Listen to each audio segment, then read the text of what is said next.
Assalamualaikum warahmatullahi wabarakatuh. Perkenalkan, nama saya Irmawati, jurusan Pendidikan Sosiologi.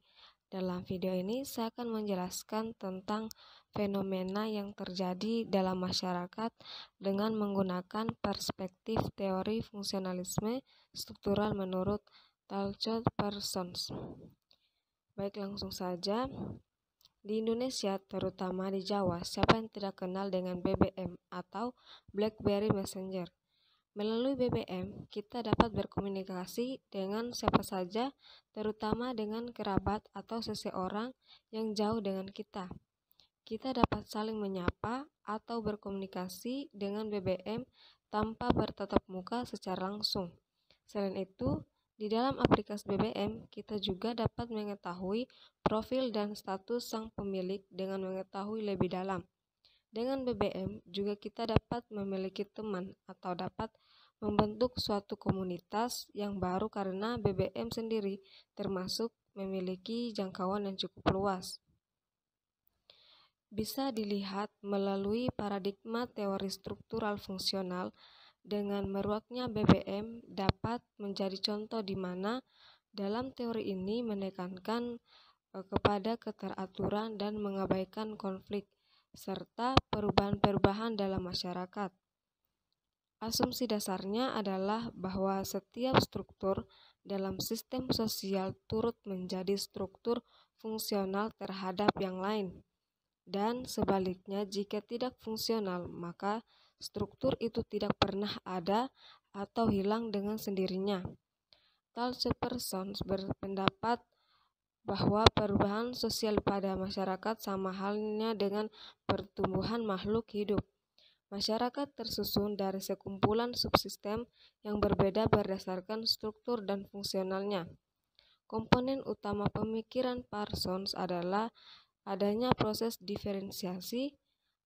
Parsons berasumsi bahwa setiap masyarakat tersusun dari sekumpulan subsistem yang berbeda berdasarkan strukturnya maupun berdasarkan makna fungsionalnya bagi masyarakat yang lebih luas.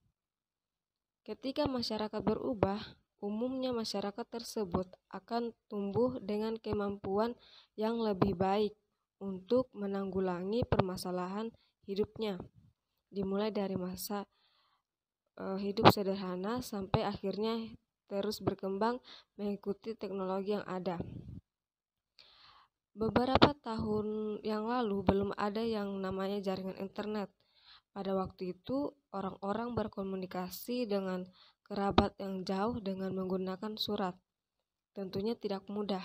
Dengan surat kita harus menulis di kertas, membeli perangko, dan mengirim lewat kantor pos, dan harus menunggu lama untuk surat sampai kepada yang dituju.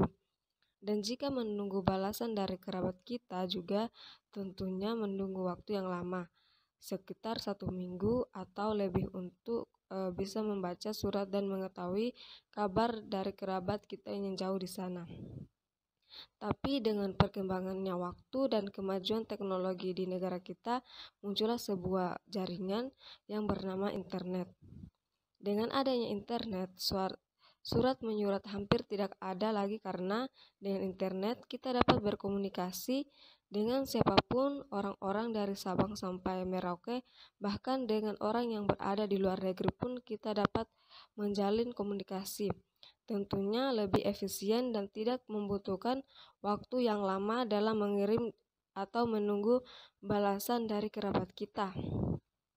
Dan bukan hanya perihal komunikasi, dalam hal menanyakan kabar saja, dengan adanya internet kita juga lebih mudah dalam urusan berbisnis seperti jual beli online.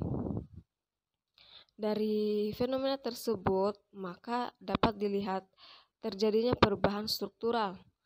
Perubahan struktural yang dimaksud adalah dilihat dari alat komunikasi yang dulunya menggunakan surat-surat, sekarang telah berkembang menjadi internet.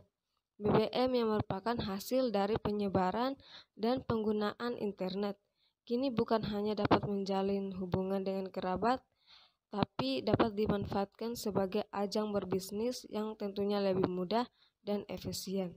Mungkin Itu saja yang dapat saya jelaskan. Lebih dan kurangnya mohon dimaafkan.